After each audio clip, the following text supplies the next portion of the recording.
Okay बेटा, अपना mic mute कर लीजिए आप लोग, ठीक है। Special purpose book, cash book मैं आज आपको पढ़ाने जा रही हूँ, ठीक है। कैश बुक क्यों बनाते हैं बेटा हम? इसको हम सब्सिडरी बुक कहते हैं, ठीक है। और ये जो बुक है ये बनाती है जितने भी हमारे कैश में ट्रांजेक्शन होते हैं या बैंक के ट्रांजेक्शन होते हैं वो सब कैश बुक में लिखे जाते हैं, ठीक है। आप इसको डे बुक कह सकते हैं, ठीक है, या प्राइमरी एंट्री बुक्स कह सकते हैं, ठीक है। या तो हम इसको जैसे आपने मेंशन किया हुआ है डे बुक, या बोल सकते हो स्पेशल जर्नल्स या book of original entry, subsidiary books को हम ये सब बोलते हैं। तो सब्सिडरी बुक्स होती है ना, जर्नल कुछ स्पेसिफिक ट्रांजेक्शन के स्पेसिफिक नेचर के लिए होती है, ठीक है। मान लीजिए कि अब कैश में हुआ ट्रांजेक्शन तो कैश बुक हो गई, ठीक है, वो भी सब्सिडरी बुक है, ठीक है। परचेज की बुक अलग बना ली, परचेज रिटर्न उसकी बुक अलग बना ली हमने, सेल्स की बुक अलग बना ली, सेल्स रिटर्न की बुक अलग।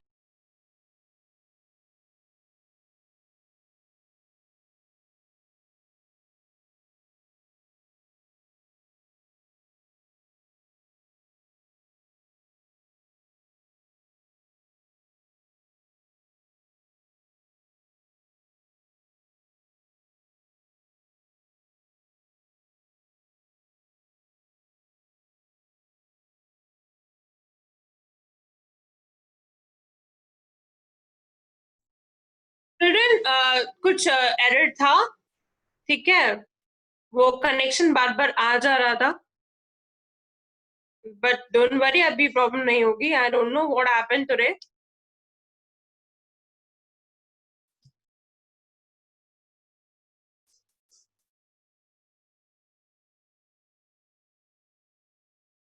ओके, तो हमने सब्सिडरी बुक्स को मैंने आपको बताया, ओके। सब्सिडरी बुक्स में कुछ अलग अलग तरीके की सब्सिडरी बुक्स होती हैं, ये सब आपको आपकी कॉपी में क्या क्या करना है मैं बताती हूँ, ठीक है। मैं मार्क करती जा रही हूँ, आपको वो कॉपी में करना है, ओके चिल्ड्रन।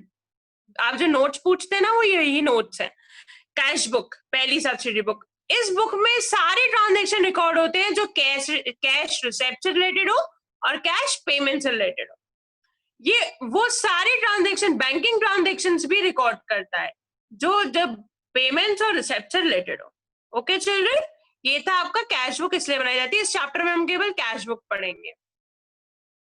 अगली आपकी परचेज बुक, परचेज बुक में सारे क्रेडिट परचेज, जितनी भी क्रेडिट परचेज है वो सब इसमें आएगी। क्यों? क्योंकि कैश परचेज के लिए तो हम कैश बुक बना ही रहे हैं, कैश के तो सारे ट्रांजेक्शन के लिए हम कैश बुक बना ही रहे हैं, तो उसके क्रेडिट परचेज के लिए हम परचेज बुक अलग से बनाएंगे, ठीक है। अगला है आपका सेल्स बुक, यहाँ पर भी हम जो क्रेडिट में सेल्स करेंगे उनके लिए अलग से बुक बनाएंगे, क्योंकि कैश के लिए तो एक पर्टिकुलर एक ही बुक बनती है, ठीक है। अगला है आपका परचेज रिटर्न बुक, इसको हम रिटर्न आउटवर्ड बुक भी बोलते हैं, ठीक है ना, आपको पता है इसको रिटर्न आउटवर्ड भी बोलते हैं। इसमें जितने भी गुड्स क्रेडिट बेसिस पर रिटर्न हुए हैं वो लिखते हैं, ठीक है। कैश की तो बुक बनी रही है, क्रेडिट के लिए लिखते हैं।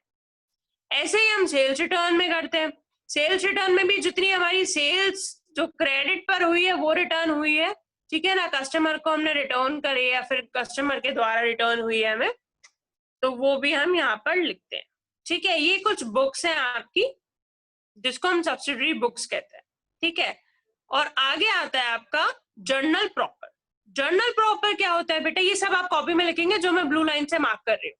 ये बुक जो वो ट्रांजेक्शन लिखे जाते हैं जो हम इनमें से किसी बुक में ट्रांजेक्शन नहीं लिखते ना, चाहे वो कैश हुआ, चाहे वो परचेज हुआ, परचेज रिटर्न, सेल्स रिटर्न, जो ट्रांजेक्शन इन पांचों में नहीं लिखे जाते वो बचे हुए ट्रांजेक्शन लिखे जाते हैं जर्नल प्रॉपर, ठीक है। कुछ एडवांटेजेस है कि भाई एफिशिएंसी हो जाती है, टाइम बच जाता है, फ्रॉड नहीं होता, डिसीजन अच्छे से चेकिंग हो जाती है, इंफॉर्मेशन एक जगह पर होती है, इसलिए इनके कुछ फायदे हैं। आज हम स्टार्ट करने जा रहे हैं कैश बुक। आप ऐसे ही हेडिंग डालेंगे कॉपी में और लिखेंगे भी। कैश बुक क्या है, इसको हम ओरिजिनल एंट्री बुक या प्राइम एंट्री बोलते हैं, जिसमें हम सारे कैश और बैंक ट्रांजेक्शन्स लिखते हैं, ठीक है, क्रोनोलॉजिकल ऑर्डर में।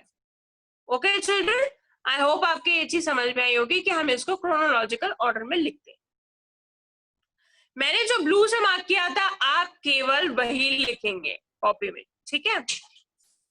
इसमें क्या होता है, जितने भी आपके कैश रिसेप्ट हैं वो डेबिट साइड लिखे जाते हैं, ठीक है। आपके जितने भी कैश रिसेप्ट होंगे उनको हम लिखते हैं डेबिट साइड, कैश बुक के डेबिट साइड पर, ठीक है। और जो पेमेंट होती है उसको हम क्रेडिट साइड पर लिखते हैं। जो बैलेंस होता है कैश इन हैंड का या कैश एट बैंक का, वो हम टोटल पेमेंट में से, टोटल पेमेंट जो तो हमारी होती है उसमें से डिडक्ट करते हैं। मतलब जो टोटल पेमेंट होती है वो हम रिसेप्ट में से डिडक्ट करते हैं। रिसेप्ट मतलब हमें मिली और पेमेंट मतलब हमने किया, तो हम इसको जब डिलीट कर देते हैं, मतलब डिडक्ट करते हैं, तब हम उसकी एंट्री करते हैं, ठीक है।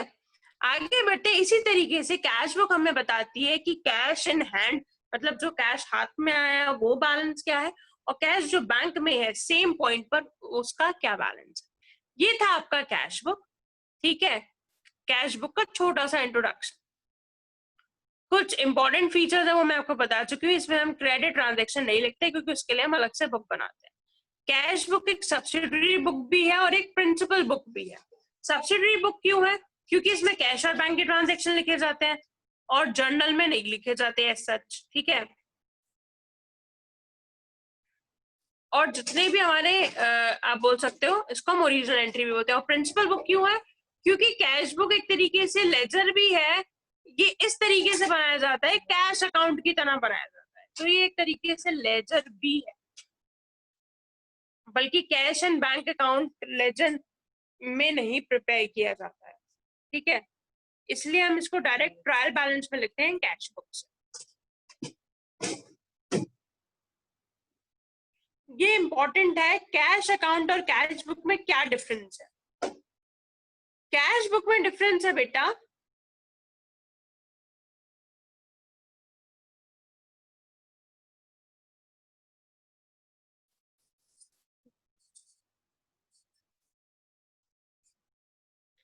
कैश बुक एक सेपरेट बुक है जिसमें सिर्फ कैश ट्रांजेक्शन लिखे जाते हैं, और कैश अकाउंट है, ये एक अकाउंट है लेजर में।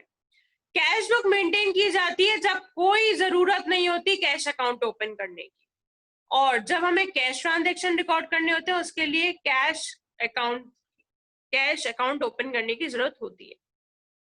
जब कैश बुक एक सब्सिडरी बुक है और प्रिंसिपल बुक भी है, बल्कि कैश अकाउंट केवल प्रिंसिपल बुक है, ठीक है। कैश बुक एक ओरिजिनल एंट्री है as well as cash transaction जो है आपके सब कुछ कैश बुक में लिखे जाते हैं। मतलब आप बोल सकते हो जितने भी वेरियस लेजर अकाउंट पोस्ट किए गए वो इसमें लिख दिए जाते हैं, और कैश अकाउंट एक पार्ट है लेजर का जिसको हम जर्नल से पोस्ट करते हैं लेजर, ठीक है। ये आप अपनी कॉपी में करेंगे। कुछ सिमिलैरिटीज है इसमें। सिमिलैरिटीज तो ये आप समझ ही रहे हैं, कैश की बात हो रही है। कैश बुक दो तरीके होते हैं, हम इसके टाइप्स पढ़ते हैं, ठीक है। कैश बुक होती है आपकी दो तरीके की। पहली होती है आपकी सिंपल कैश बुक यानी कि सिंगल कॉलम कैश बुक, उसमें केवल कैश का कॉलम होता है, इसमें सिर्फ कैश का कॉलम होता है, बैंक का कोई कॉलम नहीं होता। कैश रिसेप्ट होती है और कैश पेमेंट्स होती है। डबल कॉलम कैश बुक में क्या होता है, कैश और बैंक दोनों का ट्रांजेक्शन होते हैं। एक साइड कैश, दोनों साइड कैश भी लिखे जाता है, दोनों साइड बैंक कॉलम भी होते हैं। ये भी सब आप कॉपी में लिखेंगे। अब हम एक बार देख लेते हैं कि सिंपल कॉलम मतलब सिंगल कॉलम कैश बुक कैसी होती है। या आप फॉर्मेट अपनी कॉपी में बनाएंगे चिल्ड्रन, ऊपर ये हेडिंग डालकर, ठीक है। ये आप बनाएंगे फॉर्मेट कॉपी में। सिंगल कॉलम कैश बुक में होता है, डेबिट साइड होती है, क्रेडिट साइड वो होती है। जो डेबिट साइड होती है वहां पर आप लिखते हैं date, particulars, V number, LF और अमाउंट।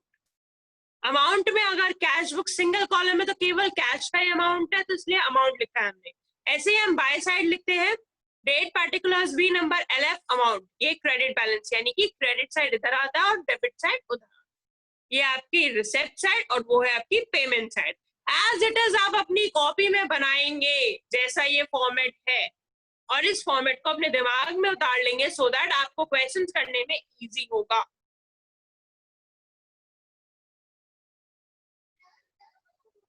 ठीक है,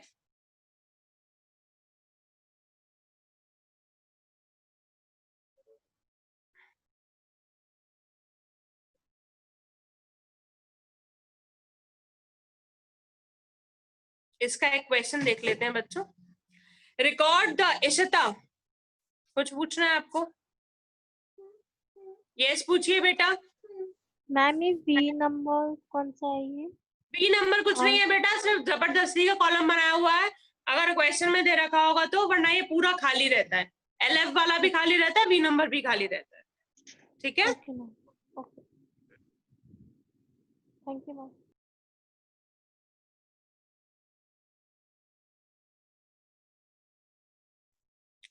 तो हम इसका एक क्वेश्चन देख लेते हैं। Record the following transactions in the cash book of MS Kamal traders.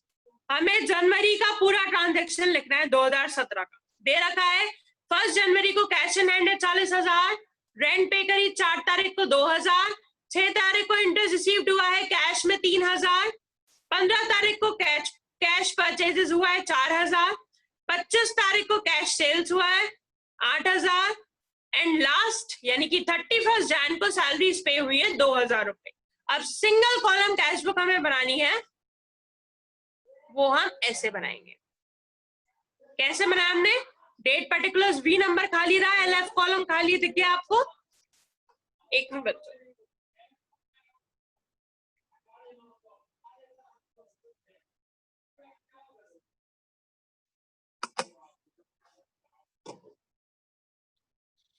Okay.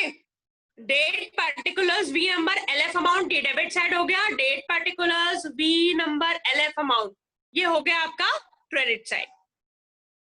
ठीक है, यहां पर हमने जैन फर्स्ट क्यों बैलेंस ब्रोक डाउन लिखा? कैश इन हैंड का मतलब होता है balance brought down. To balance brought down के नाम से लिख लिया कैश इन हैंड। यहां पर दिखा दिया आपका 40,000 से कैश इन हैंड। ठीक है, अगली एंट्री है आपकी रेंट पेड किया है।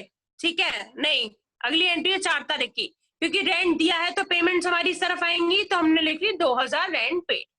ठीक है, उसके बाद 6 तारीख को हमने इंटरेस्ट दिया है, तो हमारी ये मिला है हमें, सॉरी मिला है तो 3,000 लिख लिया रिसीप्ट में यानी डेबिट साइड। 15 तारीख को परचेज किया है यानी कि गया है पैसा, 4,000 लिख लिया। 25 तारीख को सेल्स पैसा आया है, बेचा है माल 8,000 का। 31 तारीख को सैलरी दी है 2,000 रुपए, टोटल हो गया आपका। अब हम दोनों साइड का टोटल कर लेंगे, जहां भी काम आएगा वो बैलेंस कैरी फॉरवर्ड के नाम से लिख दिया जाएगा। ठीक है, और यहां पर हम जब लिखते हैं अगले मतलब मंथ का करने के लिए, हम टू बैलेंस ब्रोक डाउन से वो सेम एंट्री करते हैं जो हम कैरी फॉरवर्ड से करते हैं। आई होप आपकी समझ में आई होगी। जिस बच्चे के समझ में नहीं आई है, you can raise your hand. किसको समझ में नहीं आया single column cash book? Anyone जिसको सिंगल कॉलम कैश बुक समझ में नहीं आया? तनिष्क, संप्रदा, खुशबू, भूमिका, एकांश, कृष्णा, एक एक करके पूछती हूँ। यस तनिष्क पूछिए, क्या नहीं आया? तनिष्क बेटा अनम्यूट करिए अपने आप को। मैम मेरे को BD और ये CD वाला जो मैम ना मेरे को मैं थोड़ा समझ में नहीं आया। देखो ये जो यहाँ पर आपका, मैं बताती हूँ, रुको।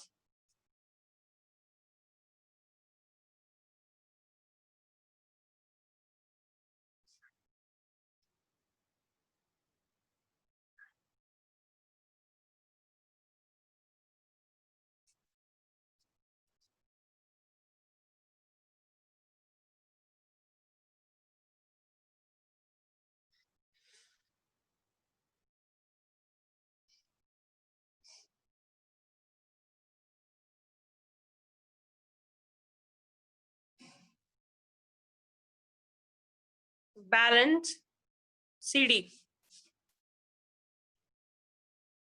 बैलेंस सीडी का मतलब होता है, ये जो होता है वो हम लिखते हैं जब हम बैलेंस बराबर करते हैं, इक्वल करने की कोशिश करते हैं और वो अमाउंट हमें नहीं दे रखा होता है। ठीक है, मान लो हमने दोनों साइड ऐड किया और उस ऐड में हमें पता चला एक साइड बैलेंस कम है, तो हम उसको कैरी फॉरवर्ड के नाम से लिखते हैं, चाहे वो टू साइड हो चाहे वो बाय साइड हो। बाय साइड हम लिखते हैं बाय बैलेंस कैरी फॉरवर्ड और टू साइड लिखते हैं टू बैलेंस कैरी फॉरवर्ड, क्योंकि हमें पता है हमने वो बैलेंस कैरी फॉरवर्ड कर दिया, वो मेरा इस महीने का है। ठीक है, वो मेरा इस महीने का बैलेंस है। जब मेरे को पता है कि मेरा इस महीने का 31 मार्च तक की एंट्री मैंने करी है, लेकिन अब मुझे, क्योंकि मुझे पता है मुझे एंट्री नेक्स्ट मंथ की भी तो करनी है, इस महीने का क्लोजिंग नेक्स्ट मंथ का ओपनिंग होता है।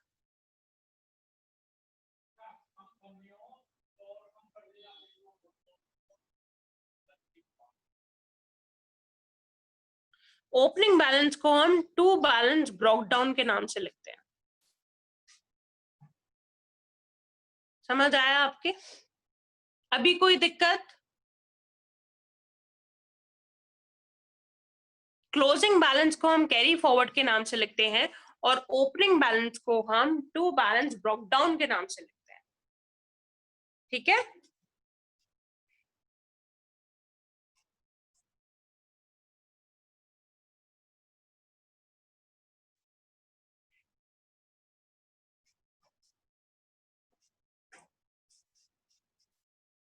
समझ में आया तनिष्क? और किसी को कोई डाउट? Ready to this?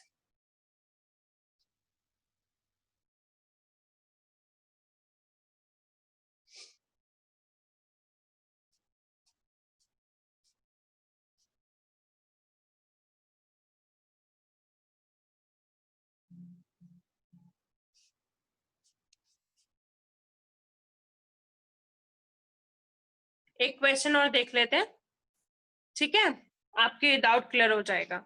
इसमें हमने बेटा कैश बुक में ना हम केवल एक महीने के ट्रांजैक्शन लिखते हैं, पूरे एक महीने के, तो इस महीने का जो हमारा बैलेंस है, वो जो बैलेंस क्लोजिंग हुआ वो नेक्स्ट मंथ का ओपनिंग होता है। जैसे कि इन्होंने May 1 बोला, अब जो May 1 है वो मेरा इस महीने का ओपनिंग हो गया ना, यानी कि अप्रैल का क्लोजिंग बैलेंस होगा वो। ठीक है ना, क्लोजिंग बैलेंस हो गया, तभी तो मैंने लिखा ना, क्योंकि इन्होंने देखा मैंने बिजनेस शुरू किया है कैश से, यहाँ पे तो बिजनेस शुरू कर रहे हैं, इसलिए मैंने कैश वैसा नहीं दे रखा, ओपनिंग बैलेंस नहीं, बिजनेस शुरू कर रहे हैं, क्योंकि कैश कमेंस का मतलब होता है कैपिटल लगाई है, तो कैपिटल जब मैंने लगाई है तो ऑब्वियस सी बात है कि मैं कैपिटल के नाम से लिखूंगी वो। मैंने यहाँ पर कैपिटल के नाम से दिखा दिया 2,25,000 रुपए। ठीक है ना, अब नेक्स्ट एंट्री इन्होंने 2 तारीख को करी है कि फर्नीचर परचेज किया, पेमेंट करिए, यहाँ लिख दिया मैंने भाई सेल किया, पैसा आया, यहाँ लिख दिया मैंने, क्योंकि भाई डेबिट साइड में हम सारे रिसीव्ड लिखते हैं और क्रेडिट साइड में पेमेंट्स लिखते हैं। परचेज किया फिर पेमेंट किया, 80,000 रुपए लिख लिए। ठीक है, फिर इन्होंने बोला कि मुझे विनय से मिले 25 तारीख को, विनय से 25 तारीख को मिले 15,000 रुपए, ऊपर दे रखा रिसीव कैश फ्रॉम विनय, भाई विनय से कैश मिला तो टू विनय के नाम से लिख दिया मैंने। फिर इन्होंने बोला मैंने रेंट पे करिए, मैंने पे किया है तो ऑब्वियस सी बात है कि मेरा खर्चा है, पेमेंट साइड आ गया। ऊपर उन्होंने बोला मैंने कैश पे किया है बैंक में, ये भी तो बैंक के नाम से आ गया 70,000 रुपए। अब मैंने दोनों साइड का टोटल किया, अब मुझे पता चला टोटल हमारे डेबिट साइड का ज्यादा है। ये तो बहुत अच्छी बात है, हमारा डेबिट साइड का टोटल ज्यादा है, क्योंकि डेबिट साइड हमारी रिसीव साइड है और क्रेडिट साइड हमारी पेमेंट साइड है। ठीक है ना, तो ये हमें एक तरीके से बेनिफिट ही है, इसलिए हमने चाहे वो डेबिट साइड हो क्रेडिट साइड हो, जब बैलेंस मैच करने की कोशिश करते हैं और कहीं बैलेंस कम होता है हम कैरी फॉरवर्ड के नाम से लिखते हैं। तो इस साल का मेरा बैलेंस जो मैच का किया है मैंने, वो मतलब दोनों का डिफरेंस जो आया है वो मैंने लिख दिया कैरी फॉरवर्ड के नाम से 1,05,600। ठीक है, और दोनों का टोटल आ गया 2,90,000, क्योंकि मेरा इस महीने का बैलेंस 1,05,800 है, ये मेरा क्लोजिंग है, तो मेरा ये नेक्स्ट मंथ का जून का मेरा ओपनिंग हो गया। मई का क्लोजिंग जून का ओपनिंग, जून का क्लोजिंग जुलाई का ओपनिंग। ऐसे ही चलता है बेटा कंपनी में, इसीलिए हम कैश बुक बनाते हैं। ठीक है, समझ में आया बच्चों आपको? कैश बुक सबके समझ में आ गई? किसी को कोई डाउट? इसको डाउट है? इशिता,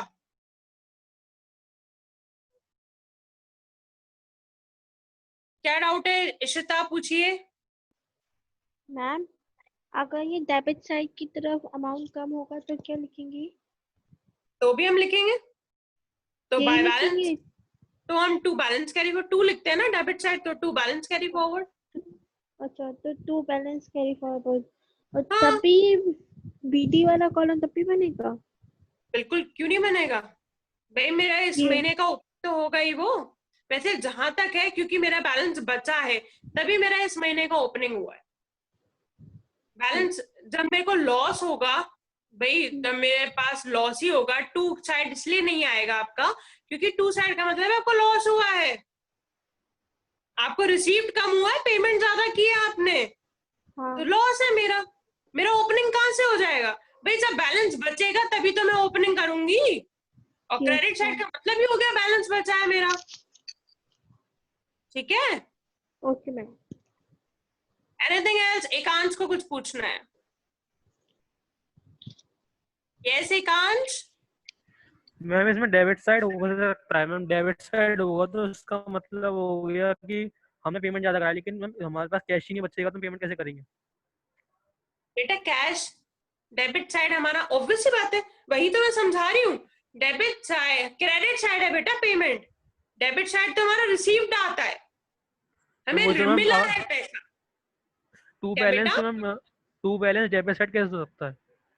मैं वही तो समझा रही हूँ, टू बैलेंस डेबिट साइड हो ही नहीं सकता, कैश बुक में नहीं हो सकता, वो चीज पॉसिबल ही नहीं है। और मैम जब हम बैलेंस शीट बनाते हैं, बैलेंस शीट में पूरे साल की कैश बुक होती है, तो आप करिए एक महीने की बन सकती है बस। नहीं नहीं, मैंने ये बोला कैश बुक हम अलग अलग महीने की दिखा रहे हैं। अगर आपसे केवल कैश बुक पूछी जाएगी ना, तो कैश बुक यस आपकी मैम। एक महीने की पूछी जाएगी। जब हम बैलेंस शीट बनाएंगे ना, तो उसमें महीना मेंशन नहीं होगा, उसमें साल मेंशन होगा, और आपको कैश दे रखा होगा, कैश बुक नहीं दे रखी होगी। अमाउंट जो दे रखा होगा वो पूरे साल का, अकाउंटिंग फाइनेंशियल ईयर का आपको कैश दे रखा होगा, जिसके लिए आपने अलग अलग महीने की कैश बुक बनाई होगी। ठीक है, और यस मैम। कंबाइन करके आप कैश निकालते हैं फिर। Yes ma'am. ठीक है, ओके मैम।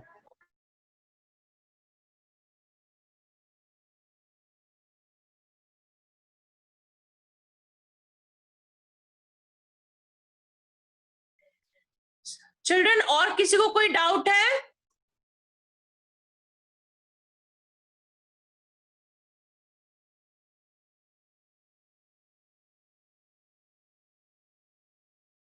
ये हमारा था कैश बुक। बिल्कुल सही बोला आपने एकांश कि हम डेबिट साइड नहीं लिखते हैं। क्यों? क्योंकि डेबिट साइड का मतलब ही हमारा जब कैश ही, डेबिट साइड का मतलब लॉस, यानी कि आपने पेमेंट ज्यादा कर दिया, पैसा तो बचा ही नहीं आपके पास। जब पैसा नहीं बचा तो नेक्स्ट मंथ का ओपनिंग कैसे हो पाएगा? वो जब आप क्लोजिंग ही नहीं कर पा रहे पूरे महीने का, तो आप ओपनिंग कैसे करेंगे? इसलिए हम यहाँ पर टू बैलेंस कैरी फॉरवर्ड नहीं आता है, बाय बैलेंस कैरी फॉरवर्ड आता है। ठीक है,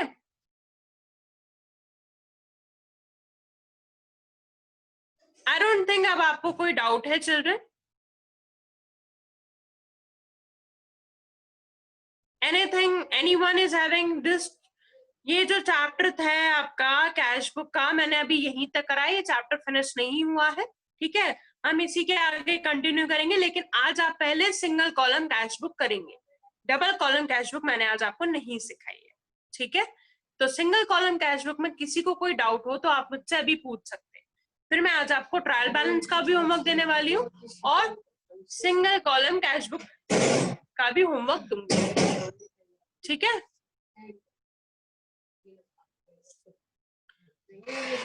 children, you don't have any doubt?